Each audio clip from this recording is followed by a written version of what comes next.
Saya masih berdiskusi dengan tenaga ahli utama kantor staf Presiden Ulta Levenia Nababan dan aktivis serta advokat hak asasi manusia Asfinawati. Kalau menurut Anda, Mbak Ulta, melihat kasus ini dari Pak Islah Bahrawi, kemudian Pak Saiful Mujani memberikan kritik keras, ujung-ujungnya pada laporan polisi karena dianggap menghasut, berujung makar dari keyakinan Anda itu tadi.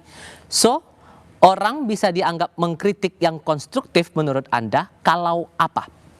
Kalau saya melihat ya itu harus ketika itu beropini gitu, ketika itu masih berada di ruang demokrasi, masih menghargai konstitusi dan tidak ada upaya menghasut orang untuk berkonsolidasi kemudian menjatuhkan pimpinan tertinggi negara yang terpilih secara demokratis, yaudah itu sah-sah aja kata saya gitu.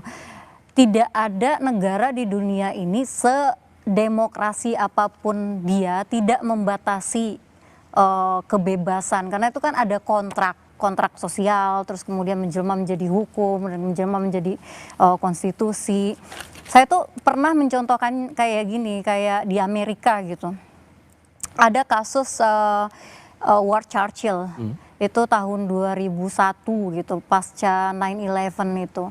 Jadi dia mengatakan hal yang buruk tentang pemerintahan gitu, dan dia mengatakan bahwa orang-orang yang terjebak dalam WTC itu, yang dibom atau kemudian ditabrak oleh pesawat itu adalah little Eichmann, dia bilang gitu, semacam orang yang sengaja berada di situ untuk dijadikan korban lah, dan banyak hate speech-nya dia gitu. Pemerintah Amerika itu membiarkan saja yang seperti itu gitu, tapi universitas di mana Ward Churchill itu bekerja kemudian melakukan pretext lah, ini tuh sudah terbuka case-nya, melakukan pretext untuk menuntut dia gitu karena plagiarism. Ward Churchill ngerti bahwa ini adalah pengkondisian, kemudian dia dituntut karena plagiarism, hanya karena dia melakukan speech itu, dia menuntut balik, melakukan banding lah kepada kejaksaan setempat gitu.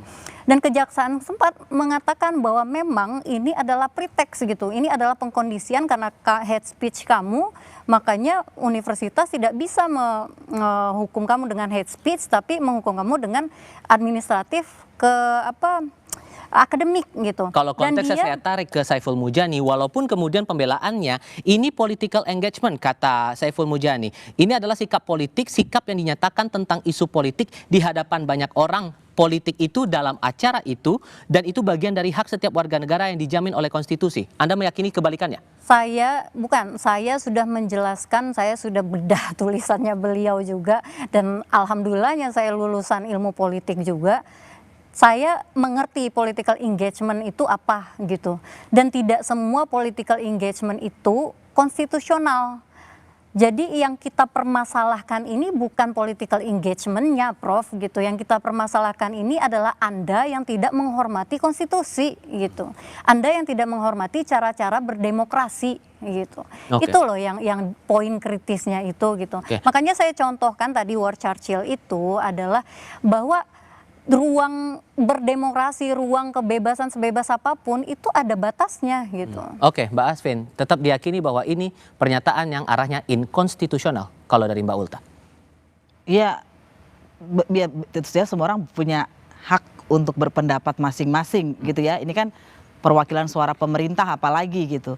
Tapi kalau saya mau bilang, apakah semua pernyataan yang inkonstitusional harus selalu pidana?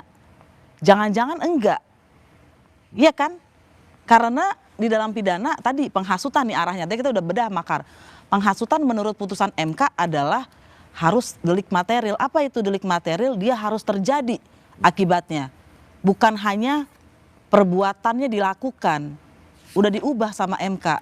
Jadi bukan cuma ngomong-ngomong itu kategorinya menghasut, tapi apa yang dihasut itu terjadi. Kan nggak ada itu terjadi. Jadi kita tidak bisa bilang itu penghasutan di situ.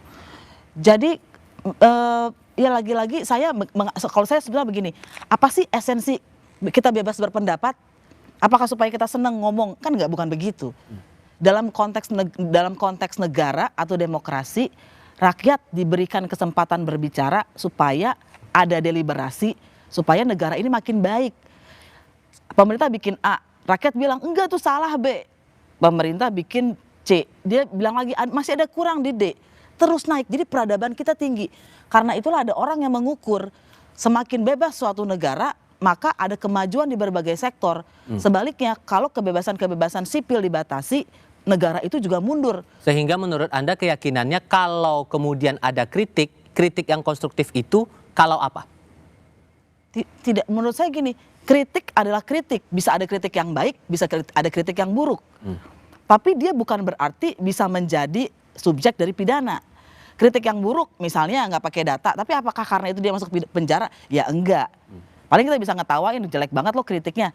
Ada juga kritik yang misalnya penuh dengan bukti karena dibuat dengan rasionalitas, tapi ada orang nih, seperti misalnya korban pelanggaran HAM, sudah 25 tahun, anaknya meninggal, nggak ada pengadilan.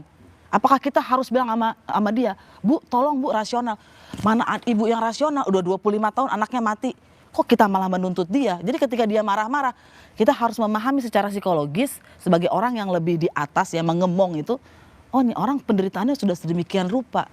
Sehingga dia tidak lagi bisa mengeluarkan kritik yang dianggap baik ya. Kalau saya tetap menganggap dengan latar belakangnya itu adalah kritik yang baik buat dia gitu. Oke, ada kasus yang terbaru, Ubaidillah Badrun, ini dilaporkan juga, Mbak Ulta. Dugaannya adalah pencemaran nama baik, menyinggung Prabowo Gibran yang dia sebut sebagai beban negara. Ini pernyataan dari Ubaidillah Badrun yang kemudian dilaporkan ke polisi. Sehingga yang menjadi pertanyaannya sekarang, kalau kemudian kritik itu ujung-ujungnya dianggap sebagai pencemaran nama baik, gimana cara kita bisa memastikan bahwa negara benar-benar menjamin kritik-kritik kritis itu, sikap-sikap kritis itu benar-benar ditampung, didengar, dan direspons? Ketika ada pelaporan seperti itu dari masyarakat yang mereka tersinggung karena presiden dan wakil presidennya disebut seperti demikian. Kemudian kan mereka melaporkan itu kepada kepolisian. Kepolisian kan tugasnya law enforcement, dia menegakkan hukum. Itu kan berproses di situ gitu, berproses secara hukum gitu. Jadi saya tuh melihat kenapa sih ada ketakutan bahwa ini tuh dilaporkan polisi itu termasuk bagian dari teror, bagian dari pembungkaman, bagian dari apa. Kan banyak yang dilaporkan ke polisi ya udah gitu ya, kalau misalnya memang itu tidak terbukti kan selesai juga. Sorry, saya koreksi, Bu, dugaan ujaran kebencian arahnya. Ya udah gitu, kalau misalnya memang itu memenuhi unsur seperti yang tadi disampaikan Mbak Asvin, ya berarti bisa dibuktikan gitu. Tapi kalau misalnya enggak ya udah, tapi makanya kalau ketika dilaporkan ke polisi gitu, kenapa arahnya ke pembungkaman, itu kan hanya melihat pembuktian aja. Ketika itu tidak terbukti dan kemudian bisa teriak-teriak lagi mencaci maki seperti itu ya sudah gitu. Apakah banyak laporan ini bagian dari upaya menertibkan pengamat yang pernah disampaikan Pak Prabowo beberapa waktu lalu, Mbak? Itu sama sekali nggak benar juga, karena menertibkan gitu. Kalau misalnya dilaporkan ini banyak banget, misal kayak kasus misal Panji atau apa kan dilaporkan, terus kemudian keluar lagi, terus masih mengkritik juga bisa kan. Terus ada Del Pedro juga, itu dia berproses hukum, terus keluar lagi, terus mengkritik lagi juga bisa kan. Jadi kalau misalnya itu menjadi ukuran penertiban, artinya itu nggak efektif juga gitu. Dan artinya Pak Presiden memang tidak menggunakan apa-apa. Kalau misalnya kita mengatakan kalau misalnya polisi kemudian menjadi alat negara untuk ini segala macam, tapi buktinya banyak orang-orang itu yang diproses hukum kemudian keluar gitu, dan tidak ada dipermasalahkan. Oke, Mbak Asvina, Anda merasa bahwa ini arahnya seperti yang pernah dibilang Pak Prabowo untuk menertibkan pengamat itu? Jangan-jangan gini, kan kita nggak pernah tahu pasti, tapi jangan-jangan ucapan presiden itu disambut oleh aparat di bawah yang merasa sebagai bawahan presiden harus saya lakukan. Mungkin Pak Prabowo-nya nggak berpikir seperti itu, tapi kan kita tahu Indonesia ini negara seperti itu ya, bahwa kalau di atas ngomong itu semacam sinyal di bawah untuk bertindak. Nah, saya mau bilang kenapa orang bisa mengatakan bahwa kalau ada laporan itu artinya adalah ancaman. Karena setidak-tidaknya pada pemerintahan yang lalu yang sudah banyak risetnya, pola ini dipakai. Ada oposisi, salah satunya kelompok-kelompok Pak Prabowo juga dan pendukung-pendukungnya. Kemudian dilaporkan. Dan ternyata ketika kita lihat pelapornya siapa, itu bukan alamiah, itu bukan orang pada umumnya. Dia adalah terafiliasi dengan ormas tertentu yang mendukung pemerintah pada saat itu. Jadi data-data inilah kemudian orang bisa mengatakan bahwa ternyata laporan telah menjadi unsur untuk mengendalikan. Nah, untuk pada pemerintahan saat ini mungkin datanya masih terlalu sedikit untuk kita lihat, tapi kita bisa lihat nanti nih, apakah orang-orang yang, kan teman-teman netizen ini sekarang sangat canggih ya, kita bisa cek orang-orang yang lapor ini ada afiliasi gak sih dengan pemerintah atau dengan partai atau dengan apa, itu kan bisa dicek. Nah, kalau soal teman-teman tadi Del Pedro dan lain-lain, saya mau bilang begini, itu kan saya setuju betul bahwa ternyata penghukuman untuk kebebasan berpendapat tidak efektif. Teman-teman muda itu bilang begini, makin ditekan, makin dilawan. Jadi nggak perlu digunakan lagi karena tidak efektif, bertentangan dengan demokrasi. Tapi saya juga mau bilang, Del Pedro adalah ketua organisasi di Jakarta dan dia punya kekuatan. Tapi kalau itu terjadi untuk yang lain kan belum tentu. Jadi kita tidak bisa bilang pembukaman tidak terjadi hanya karena Del Pedro dan kawan-kawan tetap bersuara. Maka apa yang bisa dijamin oleh negara bahwa semua bisa bersuara demi memastikan kepercayaan publik kepada pemerintah bahwa setiap suara akan didengar, akan ditanggapi? Kami segera kembali.